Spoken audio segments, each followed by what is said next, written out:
Let's take 2 wild ferrets and put them down our pants where they're biting each other with no underwear on, and that's a sport. 18 years with a balloon of marijuana in your nose. My jaw dropped to the floor, and I have to share with you. Okay, tell me everything.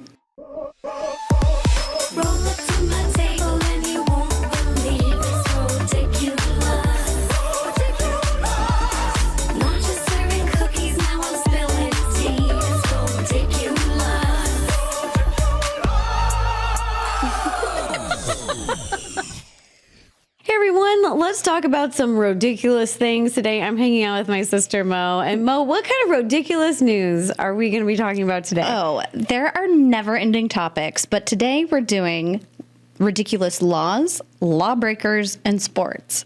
Okay, you guys, so we are going to be going over what's going on in 2025 in these categories. Molly's made probably Excel sheets. So I'm so excited. These days are some of my favorite days, Molly, where we just get to hang out together as sisters and talk about what's going on in the world. Just talk about weird stuff. And talk about the weird stuff, talk about the ridiculous things, because it makes light. I think it just brings me a lot of joy. Because, you know, the world is so heavy. There's always really heavy, hard-hitting news going on. And I feel like this is the fun, weird stuff. We can just brunch, have some tea, chitty chat. I always learn something new, and knowledge is power. So, wow, Molly. You know? So us just hanging out, reading the weird news is going to bring some power into our lives. It will, because look, okay, so first up, I have in the state of California where we live some unusual laws. And so it's good to know the laws in your state, right? So these are state laws that are still on the books. California state laws that I love this. You might need to know about this because it might save you a ticket or a fine. Not only just a ticket, but I just find this so fascinating because Molly and I, for everyone listening, we have a huge Italian family on my mom's side, and then on my dad's side, it's a huge Irish-German family. And we're in almost every state, Molly. All over. West Coast, all the middle states, East Coast. We have family from Washington to North Carolina. It's across the gamut, and this is what I find so interesting is that when we travel and go visit different family members, there's different state laws.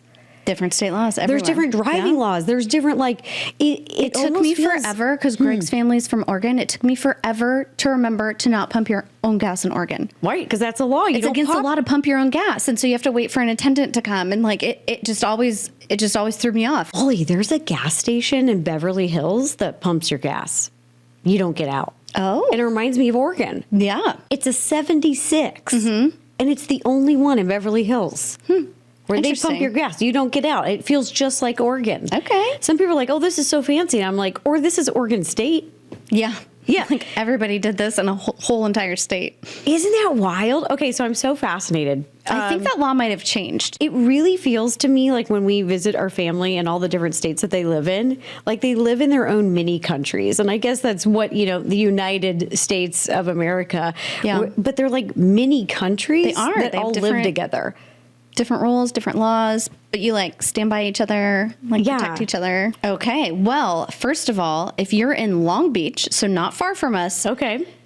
There's no swearing on the mini golf courses.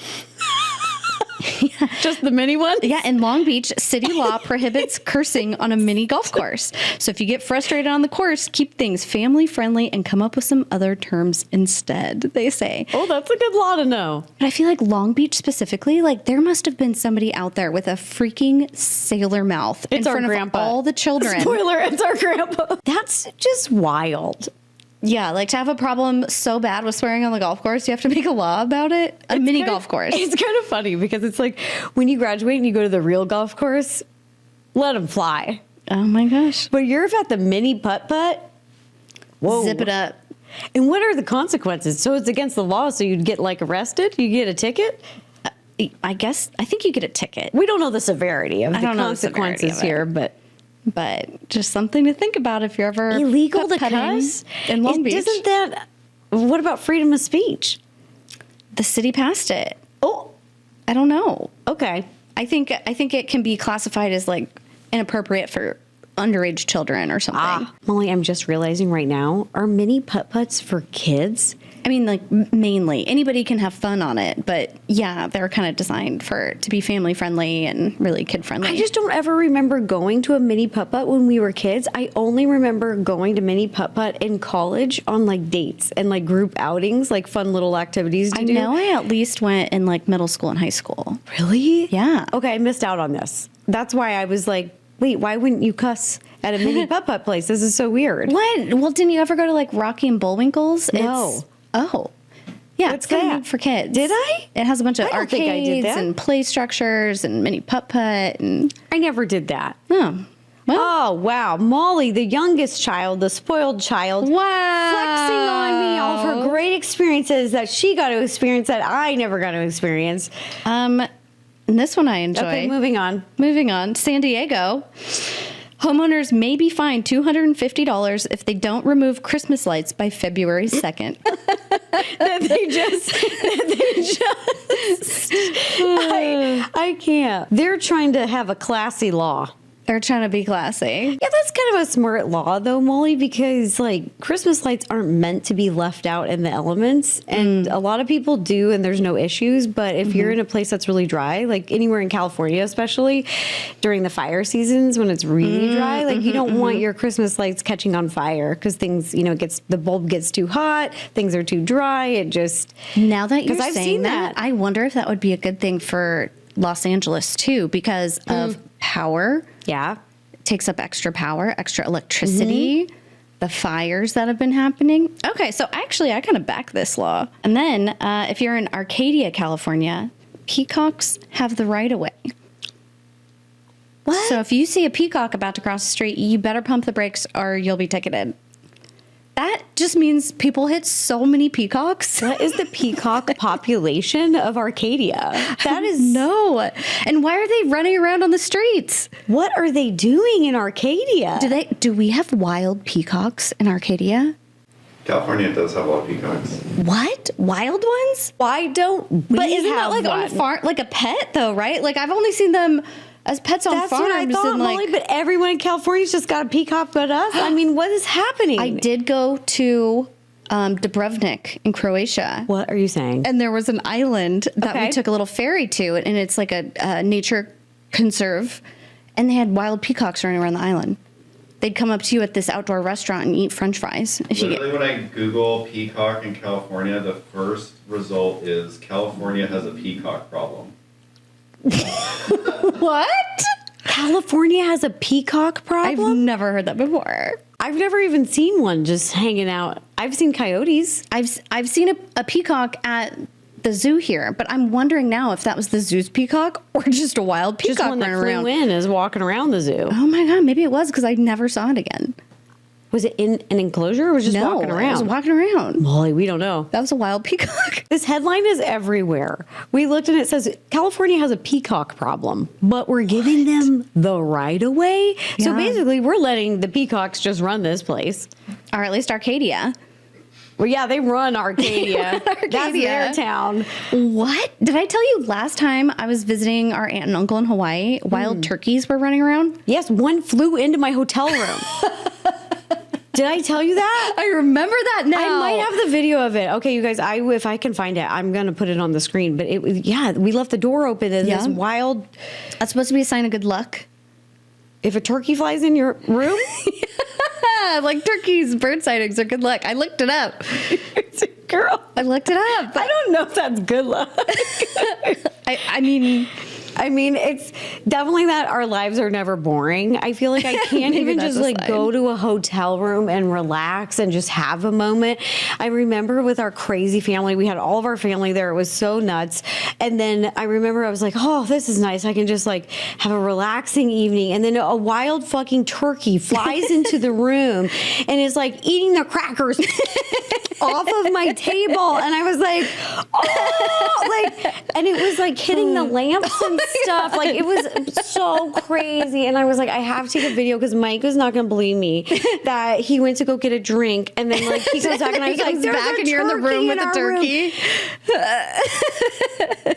That sounds like quite a vacation. That sounds like a whole thing. Remember when we went to that luau and there was a windstorm and the dancer and That the was fire was really funny. It got really crazy. It got pretty crazy. What? That was Molly. That was wild. Like really people funny. were blowing off the stage. Yeah. I know a law in Hawaii is you do not touch the turtles. Oh, that is a law. Yeah, they can touch you, but you can't touch them. Yes. We're going to take a quick break right here to talk about one of this week's sponsors, Nutrafol. I've talked about this before, but you all know how much I love switching up my hair. I always love trying new styles and even colors. But for anyone dealing with more shedding or thinning than usual, I personally know how upsetting and confusing it can be. That's what led me to Nutrafol, and I must say I'm so glad it did. I've been using it for a while now, and I've definitely noticed less shedding and better hair growth. My friends and family have even commented on the difference. Nutrafol works from within, tackling things like stress, nutrition, and hormone changes that can all impact hair health. It's actually the #1 dermatologist recommended hair growth supplement brand and trusted by over 1.5 million people. The best part, the formulas are developed by physicians and are completely drug-free. In just 3 to 6 months, you can start to visibly see stronger, healthier hair. And Nutrafol isn't only one size fits all. They offer specific formulas for different stages of life, including postpartum,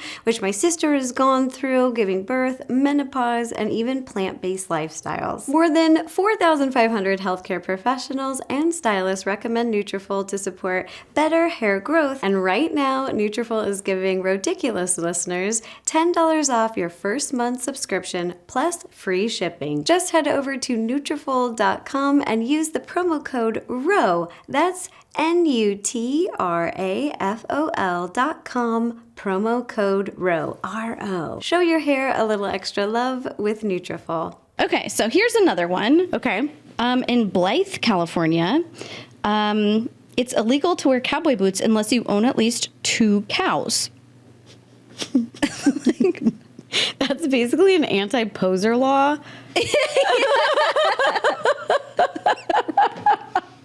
You need to be a legitimate cowboy with cows, not horses, not pigs, not sheep, not chickens, not goats. 2 cows to wear those cowboy boots here. I remember this, Molly, in the 90s growing up, that it was the same with skateboarding. Like, you couldn't wear skateboarding shoes unless you were a skateboarder. So in this county, they're like, you can't wear cowboy boots unless you're a cowboy of some sort. Oh my God. But what if one of your cows passes and you only have 1 cow? Do you get a ticket?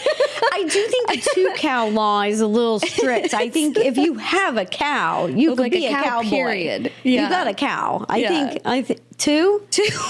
And same what you're saying, Molly. What if you have 2 and one passes away? and then you got a ticket. You got a ticket. Then you got to turn in the You're boots. gonna confiscate the boots. I think that's You have so to hide messed them up in a 'cause safe under your bed. you're going to be at your lowest point. You're down to your last cow, and they're going to take your boots. This is messed up. It's interesting. We have to sign a petition, Molly, that if you have 1 Yeah. cow, you can It's keep the okay. boots. Yeah. Yeah. When I run for president, Molly, we'll fix this law. To the people of Blythe, we will fix that. Yeah, that's messed up. Okay. Give a cowboy time to replenish and find another cow before you take the guy's boots. Cowboy rights. Yeah, cowboy rights. Hashtag cowboy rights. That's terrible. Next up are Texas laws. Some funny old laws that are still in the books in Texas. You know how some are on the books, but they're not enforceable? We don't know Yeah. if these are enforceable or not. I think this first one's pretty enforceable. Oh, okay. Number 1, it is illegal to sell human organs in Texas, Oh my gosh. which includes your eyes, your heart, kidneys, lungs, liver, skin, and other tissues. And while it might seem obvious, it's important to know the law does allow you to sell blood and hair. I don't think you should be able to sell blood. Like, I know about like blood donations, blood banks, like selling blood doesn't seem obvious to me.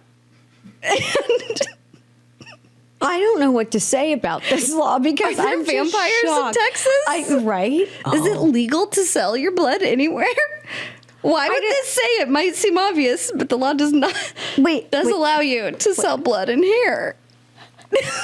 This is a lot of information to process for me, Molly. I'm going to need a minute, but I don't understand what we have. So, like, you can sell your hair, you can chop it off and sell it. You can make some weave. Yeah. And selling your own blood. I thought you'd just do like blood donation. I didn't know you could even do that. It sounds dangerous because who's like testing your blood? You know, who's like filtering it? Like, who are you selling your blood to? And who's selling their body parts? Who's like, hey, eBay, I'm putting my eyeball on there. What? And well, get this. Okay. The consequences of selling organs could be a Class A misdemeanor. So it's not even a felony. So, like, say your mom passes away and you sell her eyeballs and liver and you get caught. It's not even a felony. It's like a slap on the wrist. It said a fine up to $4,000. If you're chopping up somebody's body and selling the parts, it's $4,000 fine. Well, I'm running the numbers, and we can get $4,000 for any human part. We get double that, Yeah. so you'd be operating at a profit, even with it being illegal. But like, who's doing that? Like, who's selling their eyeball? Is it like if I was missing an eye and I was just trying to buy an eyeball to? I don't know if you can do that. Don't you have to be like compatible? Well, like heart or kidneys, wouldn't you need doctors to do that? Like, do you just like, you're just like, oh, here, I have a heart. Can you put it in there? Like, I don't know how the dealing of human organs works. I'm not versed in this. it seems very light. It seems like a light punishment for whatever's happening there. What is happening? What's going on in this state? The common law, like I've heard of common law marriage before. Yeah, isn't that where if you live with someone for a certain amount of years, you just kind of qualify as married or something? It's a little different in Texas. Oh. In Texas, What? Molly, tell me. What? oh, okay. In Texas, if two willing parties who are over 18 and unmarried and unrelated, important to note that, are legally married if they publicly announce they're married 3 times. So, like, if you post on Facebook with someone you're unrelated to and who is unmarried and you're over 18, like, you're married by their common law. Like, you can file your taxes together. You kind of just like announce it like Wizard of Oz, like, I want to go home. Or what does she say? There's no place Oh, yeah, like Wizard of Oz. home. There's no place like home. There's no place like home. There's no place like home. And then poof, she's home. I guess. I don't really know. Like, how public? It's like, we're married, we're married, we're publicly married. announce? And then boom, you're married. Like, do you have a lot of, like, anniversary parties? Like, what does that mean? I don't know. You just say you're married and then you... I don't know. That one seems a little... That seems dicey. Yeah. Yeah, if I was marrying someone, I would want to sign a legal document. I wouldn't want to just like declare it from the rooftops. And why would you do that anyways? There's like a skit about this in The Office when Michael declares bankruptcy and he thinks it's literal. So he goes outside and he goes, I declare bankruptcy. And it's like, you're telling me that that's actually like legal in Texas? Yeah, and then they're married. But how do you declare we're married? Like, what if you don't agree? This just seems so messy. But how do you get divorced? Right? Do you just have to, like, yell your divorce? Do you have to have a public divorce party, and then you're divorced? What's a divorce party? Yeah, like, our friend had one. When she got divorced, she had, like, it's kind of like a bachelorette. Did I go? No. See, well, that's why I didn't know about it. I have no idea what you're saying. No, it's a thing. People do that. They have divorce parties. They have divorce cakes. How do they party if you're so sad?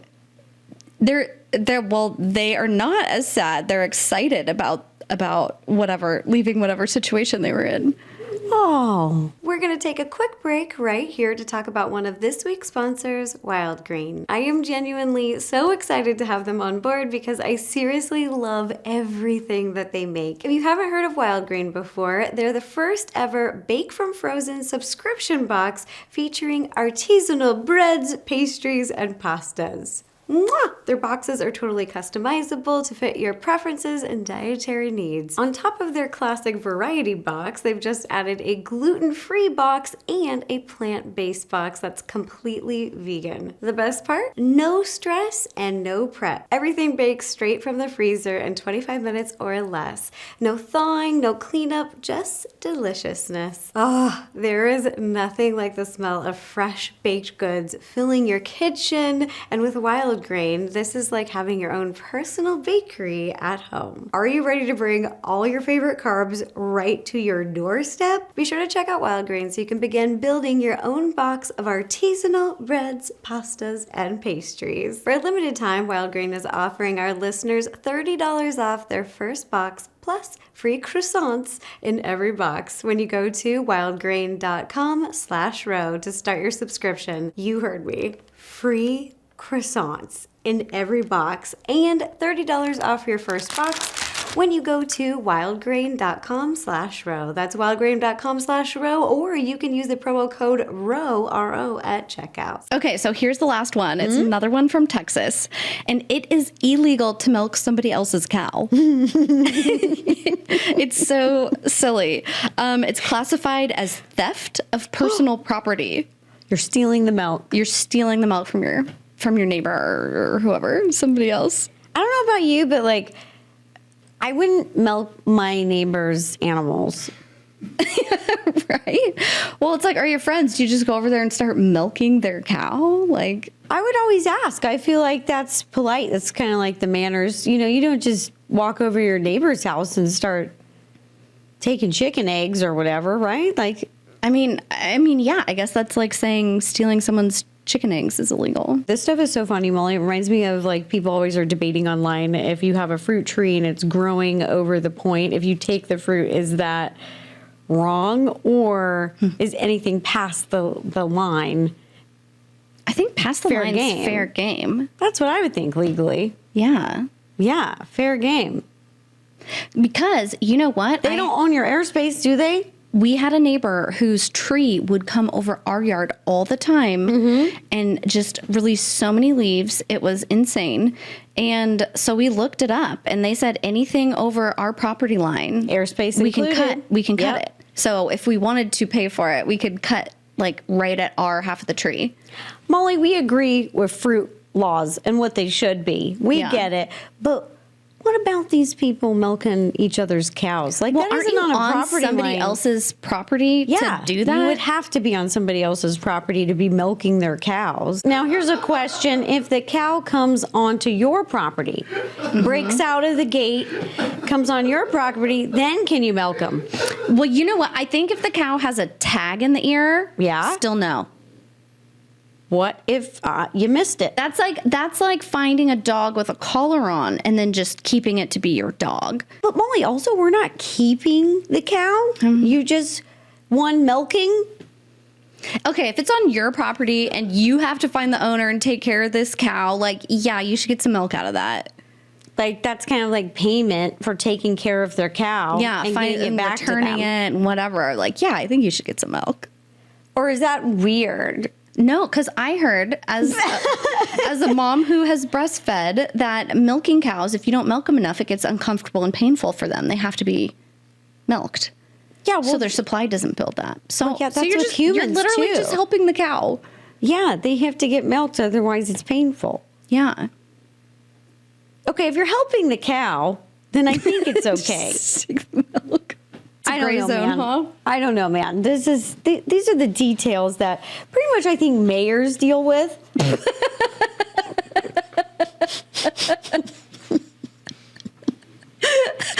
Isn't it? Yeah. Isn't this small town business? This is what the mayors are for, This right? is what the peacocks have decided. This is what the peacocks are doing. And I really, we're getting so much into the weeds here that I feel like I'm a mayor.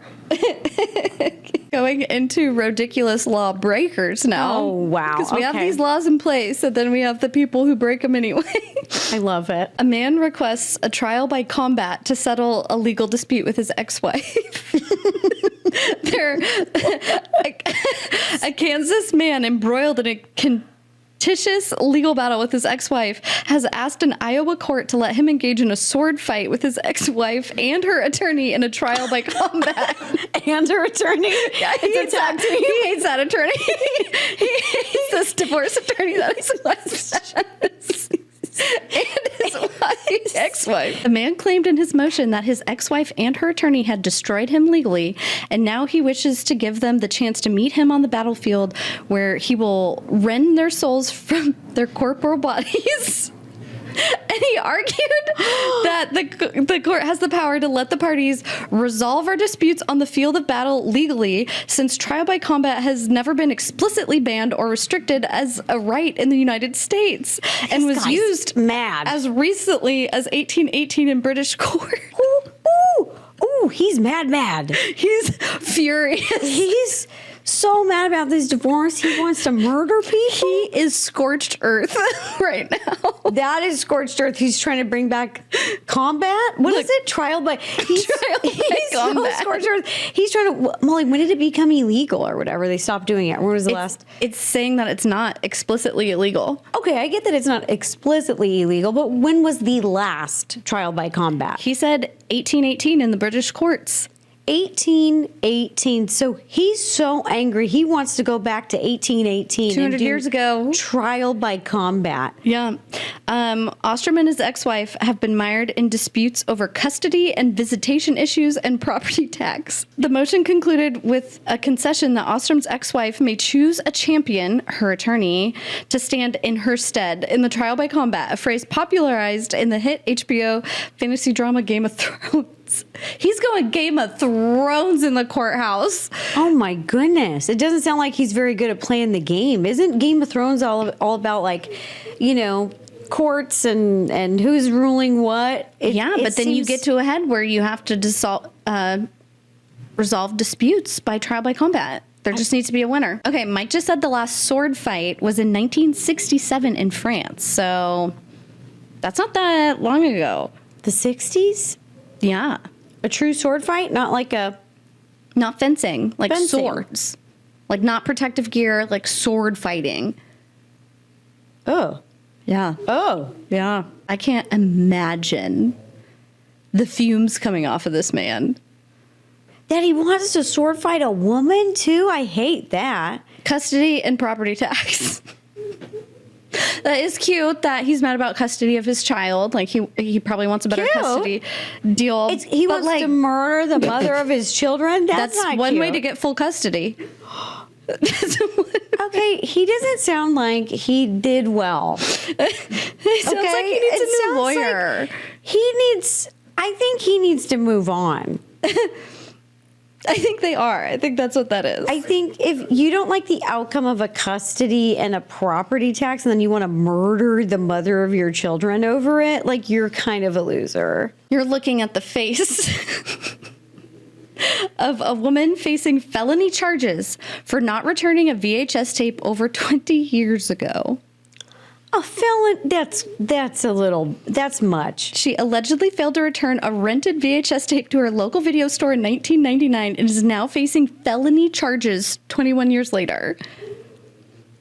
Over a videotape? Over a videotape. She only learned she had a warrant out for her arrest and charges filed when she was legally trying to change her name after a marriage and relocating to Texas.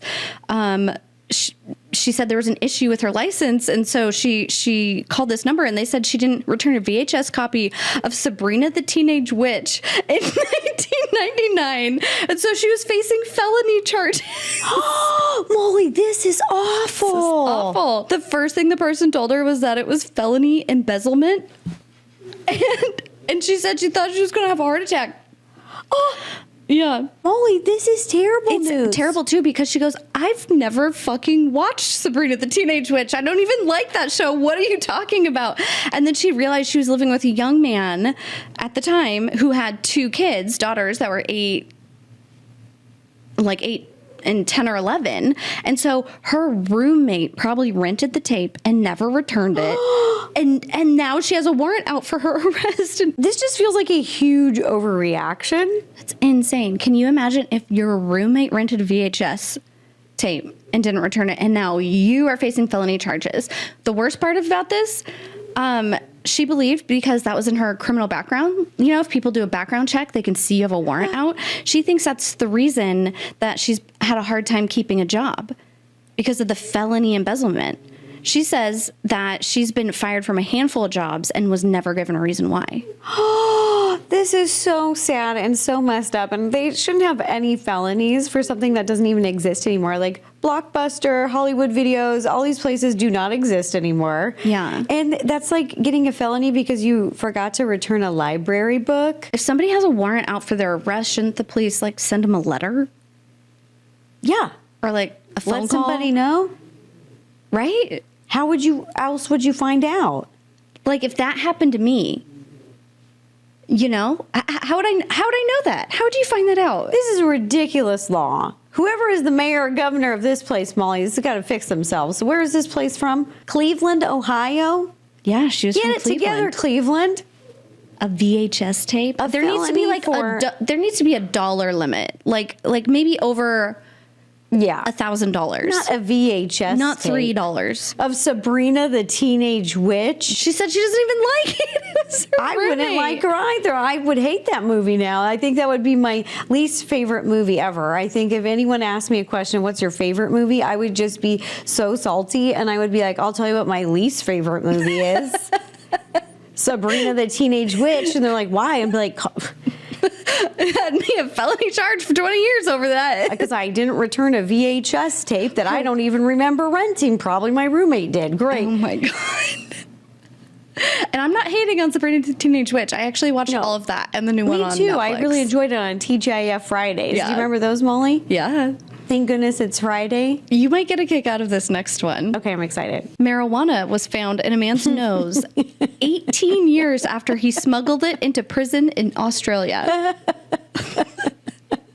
A package of marijuana was retrieved from the nose of a man 18 years after he smuggled it into prison. 18 years. His girlfriend visited him and gave him marijuana wrapped in a balloon, and so he shoves it up his nose to smuggle it in. And he shoves it so far that he like can't feel it anymore. He thought he ate it. He thought he ingested it. And so it was in there for 18 years. He had chronic sinus infections. Wait, where is it? It was in his nose. It was like way up in his nose.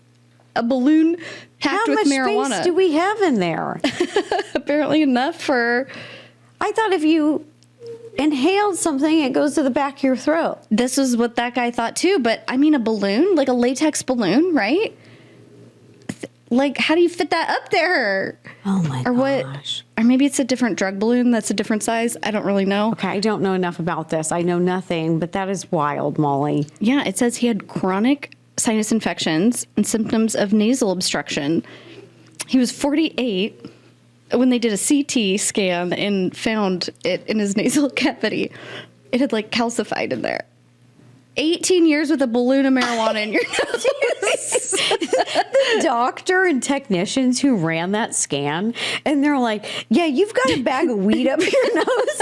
And you imagine? And the guy's like, I was wondering where that was. Like, would that be the wildest day of your job? 18 years later.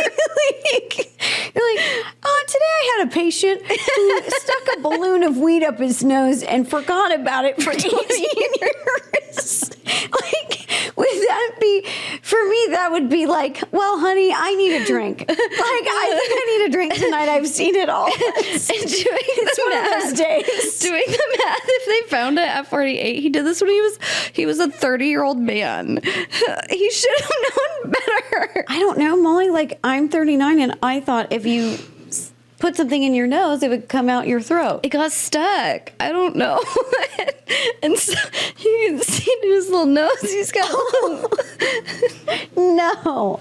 Oh, my goodness. ouchie. Our next piece of ridiculous lawbreakers. A Florida elementary school principal was arrested for allegedly throwing an alcohol-fueled house party attended by more than 100 underage students.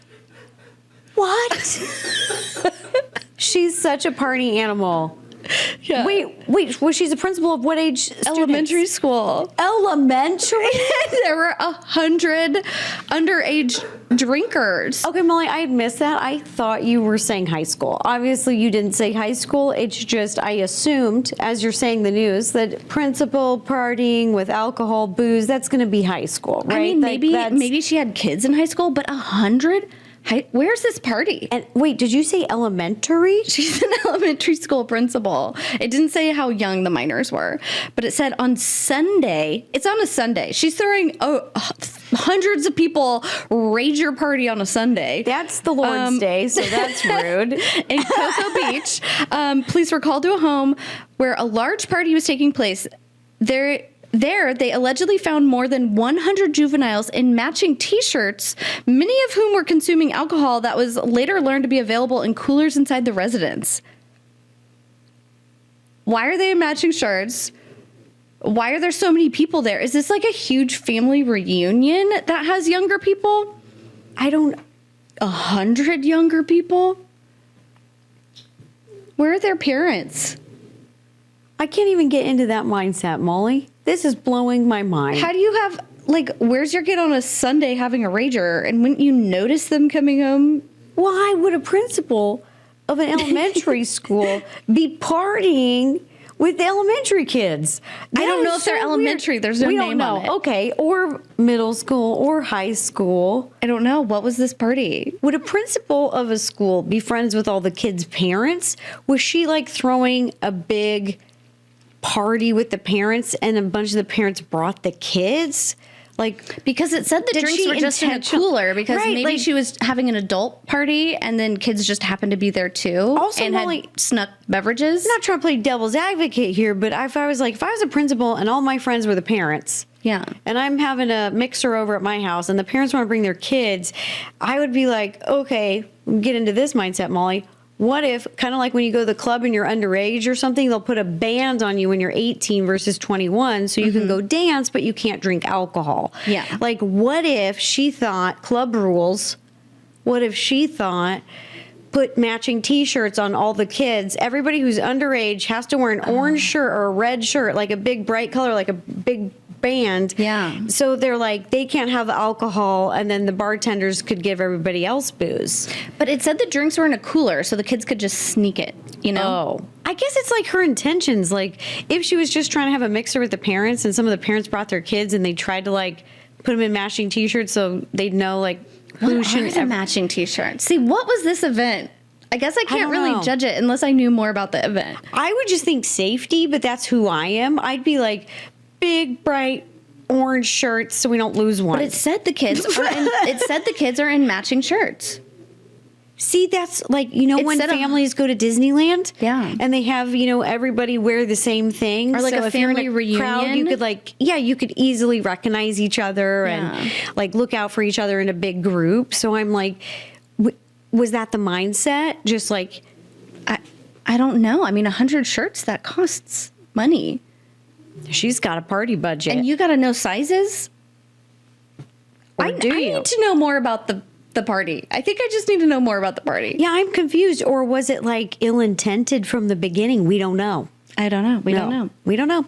What we do know is that Fuzai, the corgi police dog, loses his performance bonus for workplace misconduct.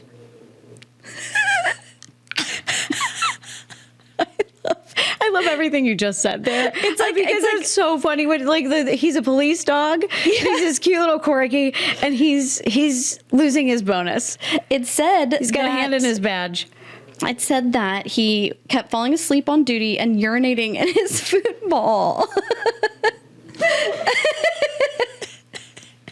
It's a dog. So they playfully had a punishment of taking his treats and toys away.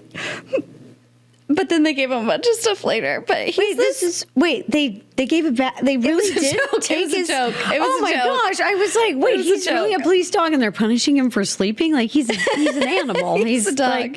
It said he was really talented, and he was 14 months old, and he was really good at detecting explosives. Oh.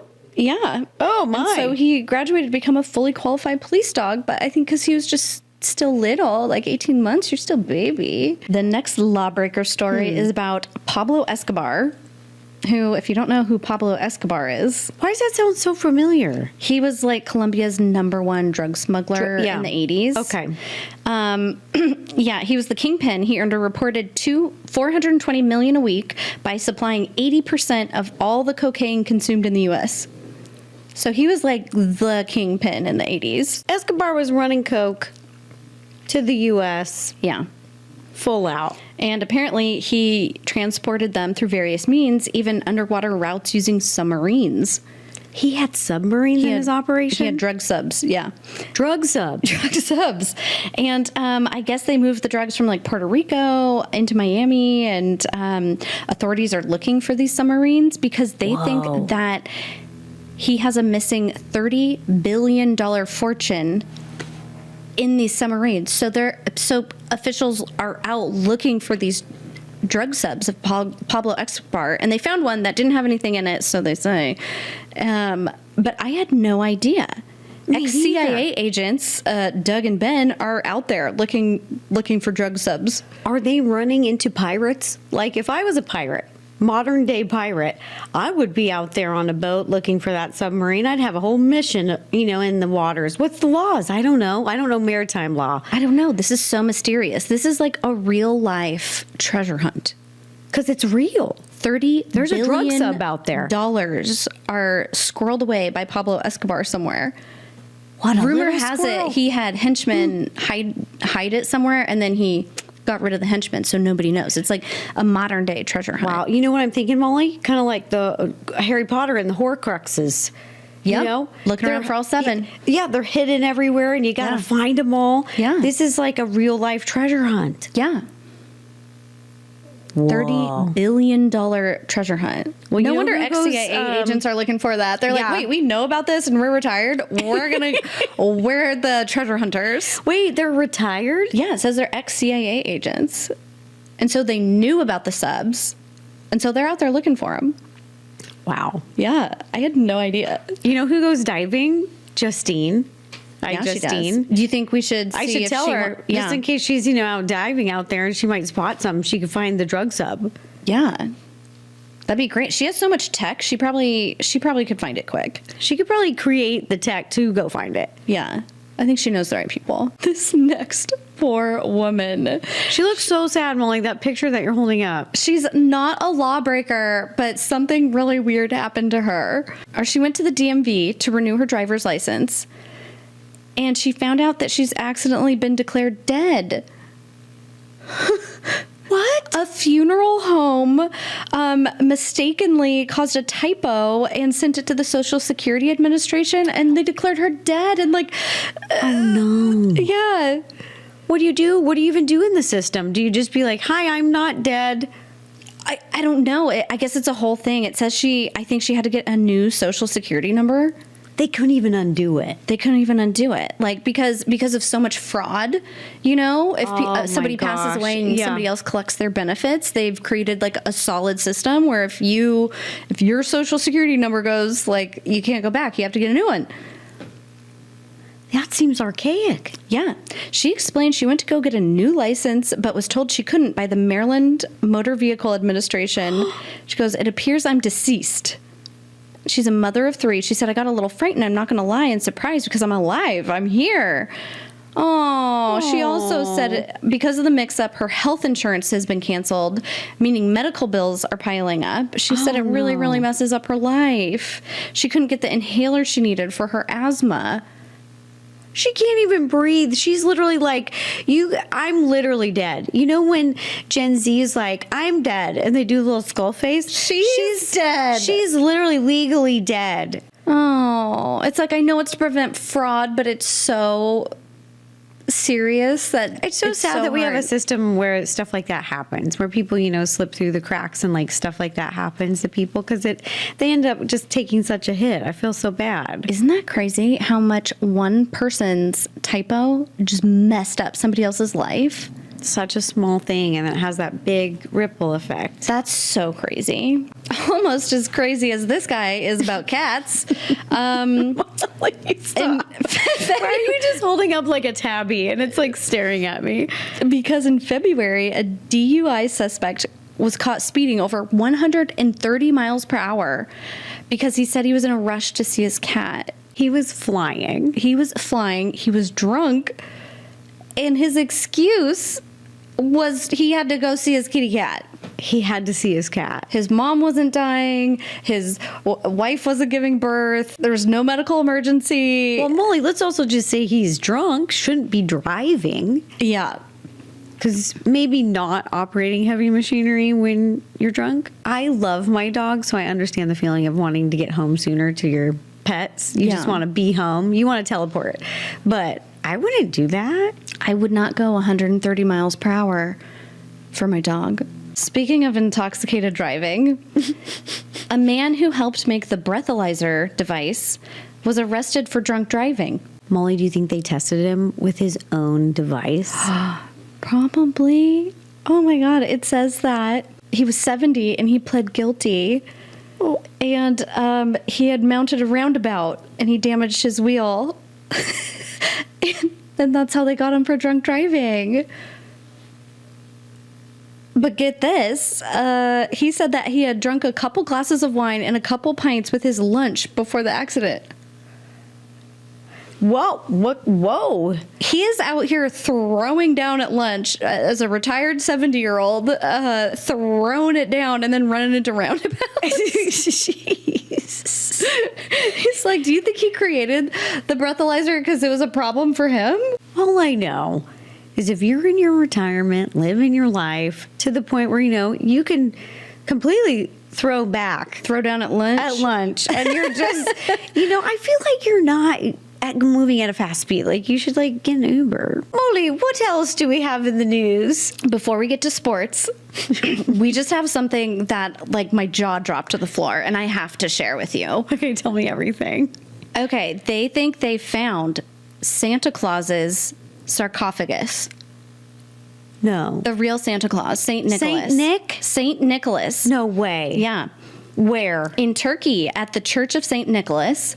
They found this secret tomb underneath the church. Whoa. And they've been excavating it, and they just found a sarcophagus down there. Who would know? The Pope? Who do we consult? Who do we call? Who do we get on the horn? How are they figuring this out? They're looking for inscriptions. They're just looking for more information. Can they do DNA analysis after all this time? Okay, I don't know what the science is. I went through a rabbit hole after I found the article. Okay, and it says that Saint Nicholas, the Greek bishop whose life and deeds inspired the legend of Santa Claus, is believed to be the original burial site because he lived in the ancient city during the 4th century. So he lived there. It was his church. Oh. And they think they found it underneath. I hope they figure it out, Molly. When are they going to know? His remains, the bones, they're rumored to be in 2 different places in Italy. And DNA matching was done to make sure that it was from the same individual, but they weren't sure if it was actually St. Nicholas's. But it was the same? The bones in Italy that they believed to both be from St. Nicholas were the same. And so it points in that direction. It's crazy. I guess I always heard about him, but I didn't realize. They found him. No, his bones might be somewhere else, but they found his original site. And so it's connecting the dots of how these supposed bones got to where they are now. Wait, I'm very confused. Wait, I thought they found bones at the church and bones in Italy. A sarcophagus is like a tomb. I thought when you said sarcophagus that was a mummy. What? A farsophagus? That's not right. No. Wait, a cough, kiss. Sarcophagus. Sarcophagus. Look, I thought when you were saying sarcophagus, I thought when you why can't I say this word? Sarcophagus. Wait, Yeah. Cophagus. Like a cough, right? Sarcophagus. I'm Yeah. thinking about it too much, and now it's even just getting weird. One last one before we get to sports. But I wish I knew about this. But the Louisville Nature Center will let you name a roach after your ex for Valentine's Day, and then they feed it to their turtle. A cockroach? So you name the cockroach your ex's name and then they feed them to turtles? This is messed up, but probably very highly profitable. Well, they said in exchange for a $10 donation, they name a cockroach after anyone you choose. They suggest an ex, a boss, or a public figure. And then they'll take a video as Francis, a yellow-bellied slider turtle rescued by the nonprofit Gobbles Up Your Enemy. They said donors also get a certificate to commemorate the gesture. The money raised will go to a new habitat for Francis, the turtle. This is so messed up. I love it so much. So, Molly, if you had to do this, who would you name a cockroach after? Because I don't feel like you would.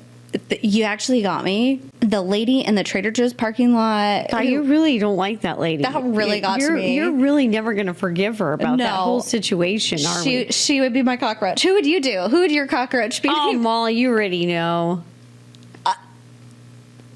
I can think of multiple. Oh, geez, Molly. I've got too many names, you know? You'll get so many that you will just buy Francis his new habitat. It's perfect. I'll just make a donation. I'll be like, look, go set up a little exhibit for the cockroaches. Let them free, and we'll just help the turtle. Wait, do they eat them? Is that their natural food? I guess so. Oh, weird. I mean, it's a cute little nonprofit, you know? Like, I assume they know the good stuff to feed them. What's up in the sports world, Molly? What's the news? Speaking of animals, have you ever heard of ferret legging? What? Ferret in England, contestants put 2 live ferrets inside their trousers. The winner is the one who is the last to release the animals. The competitors cannot be drunk or drugged, nor can the ferrets be sedated. The sport is put ferrets down your pants? Yeah. And whoever can sit there with ferrets down your pants the longest wins? Yeah. This is a sport? And it's called ferret legging. Ferret legging? Yeah, they do it in England. Now I have so many questions. One more rule. I need to tell you one more rule. I have so many questions. Competitors are not allowed to wear underwear beneath their trousers. So they're commando. They're commando with these wild ferrets in their pants. They're wild? Ferrets are awful. What's the point? They fight in their pants? Is it a party in their pants, or are they fighting in the pants? They bite. People get bit. They get. Why is this a ferrets sport? Bite? And it's an animal. I have no idea how this started as a sport, and I also find it very interesting, Molly, that you can't be drunk when you do this game, and yet I think who invented it must have been drunk. Right? I don't know. Maybe. In their right mind, Molly was like, let's take 2 wild ferrets and put them down our pants where they're biting each other with no underwear on, and that's a sport. It says it had a resurgence That is a drunk in popularity in the 70s, but now it's a dying sport. I would hope so, Molly. Oh my gosh. Like, if they're wild too, do they have rabies? Do they have their shots? I'm worried about these individuals. Oh my God. What? It came to the U.S. No. It said that there was a national ferret legging event held in Richmond, Virginia from 2003 to 2009. In 1972, the ferret legging record stood at 40 seconds. And then a few years after that, somebody got to 90 minutes. And then in 1977, there was a world record of 5 hours and 10 minutes. Ferrets in your pants for 5 hours. I'm telling you, Molly, whoever invented this, drunk as a skunk. I mean, 5 hours of ferrets running around your pants? That's insane. Why? And it said this guy sustained 2 large bites during the record-breaking attempt. I can't believe that people are this bored, that they're putting ferrets down their pants Wild and letting animals. them fight it out. I can't like imagine as a pastime. Getting bit and staying. I can't imagine even being at the event, to be honest. I feel bad even for the ferrets. I'd be like, why are you taking 2 ferrets fight each other, you know? That's scary for them. That's I'd weird. bite somebody. Yeah, I'd be like, who's putting me in their stinky old pants and making me fight it out with another? Like, what is happening? With no underwear on. Ew. Another animal sport that you probably haven't heard of is ostrich racing. I did not know you could ride an ostrich. Doesn't that remind you of like Swiss Family Robinson? Molly, I don't remember that. Oh. I just remember it's a big tree house. Yeah. And there were lots of animals on the island, and pirates were coming at some point, and they were running, and they had to defend themselves for some reason I don't exactly remember. But I remember them riding an ostrich. Molly, you really absorbed a lot of details about this show because I don't remember a thing other Yeah. than there was a tree house. And I was like, that's awesome. I would like to live there. Yeah. And it says you just race them. They can run up to 44 miles per hour. Whoa. And their legs can cover up to 16 feet in a single stride. Holy smokes. And you have to stay on the bird and cross the finish line to win. To train for this sport, are the riders trained? Are these like jockeys? I mean, you know, like on horses, but these are like ostrich jockeys? What do you call them? I think so. And they said there's two different types. There's one where you actually sit on the bird, and one that you attach like a little sled to, like on wheels. So you're like driving an ostrich. I kind of feel bad for these ostriches, Molly. Right? Like, are ostriches trained? Can you train an ostrich? How does that ostrich know to go? How do you get off the ostrich? Can you stop an ostrich? Like a horse? I don't know anything about this. I need to do more research. Like, this is just kind of blowing my mind. This is ridiculous. That is very ridiculous. All I know about ostriches is that they lay huge eggs because Josh from Mythical, we made this like bougie cinnamon roll and we used an ostrich egg. Oh my goodness. And it was humongous. And I brought home the shell for Grayson to see it. And he was Yeah. like, is this a dinosaur egg? And It looks like it. They're are big. humongous. So I just couldn't imagine how big ostriches are. I don't think I've ever seen one in real life. And I'm like, I saw one in real life. They're and why would huge. you want to ride one? And it's a bird. Like, those things can peck so hard. Molly, I think this is the closest you could get to flying on a dragon. Because dragons can fly like birds. Ostriches can't fly. They can't? No. Well, they got wings for. They evolved weird. I don't know. Ostriches can't fly. Like, penguins can't fly. Molly, tell me about another sport. I am learning a lot about sports right now because I didn't even know these existed. Oh, and they get more intense. You have England's cheese rolling. Like, I like cheese, but these guys are wild. Like cheese, like the food? Like a wheel of cheese. Cheese is a sport. Cheese. They roll it down this really steep hill. Okay. And then they chase after it. Like little mice. Just chase the cheese. Pretty much. Yeah, pretty much. It's like a 7 to 9 pound cheese wheel. They send Whoa, down, that's a big wheel. right? It's like a tire. So they roll the tire of cheese down the hill, and then what? And then they run after it. Is there teams? Is there... No, it's an individual sport. Whoever crosses the finish line first wins the wheeled cheese. So you're not even chasing the cheese? I kind of think you are, but You're just running down the hill the fastest. The sport is running down a hill the fastest you can go. yeah, but the cheese wheel starts it off. It's like the flag for a race, Kind of. right? Kind of. And they said competitors aim to catch the cheese, which has a 1 second head start. Oh, So I don't so you do want to catch the cheese? but I think it just means catch up to the cheese because the person to finish gets the cheese. I haven't seen this before. We don't know the rules of cheese rolling. We want to learn them, but we don't know them. I don't know them. And in 93, 16 people were injured, 4 of them seriously, Oh, my chasing the goodness. cheese down the hill.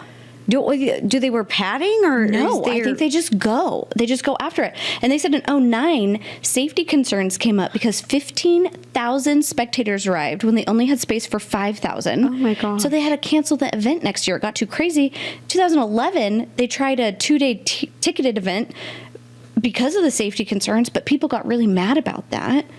about the prices and organization of it. So it sounds like this cheese event got out of control. That's so many athletes. I mean, just think of any sport, like how many athletes you have on the field. Yeah. Like, what was that, 1,000 people? 15,000. Running down a hill at the same time? That's not a sport. That's a mob. That's a mob. Spectators. Some people like stand around and watch it. Oh, good God, Molly. I thought you were saying that many people were all running together, and I was like, how is that a sport? That is not worth a wheel of cheese. No, totally not. It better be the best cheese in the world. Right? It better be the best fancy brie I've ever had in my entire life. 4 people were seriously injured chasing it. What do they wear? Do they wear shoulder pads, helmets? Like, what do they wear? Nothing. I mean, look, this guy's in like shorts and a button up, like flying down a hill.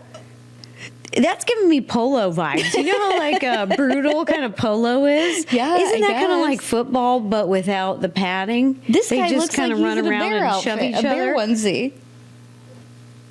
Oh my gosh, Molly, Molly, he is in a bear onesie. Let me see Bear this. onesie to compete. This man looks like a grandpa in a bear onesie. He's chasing that cheese. Molly, there's one guy dressed up as a mouse.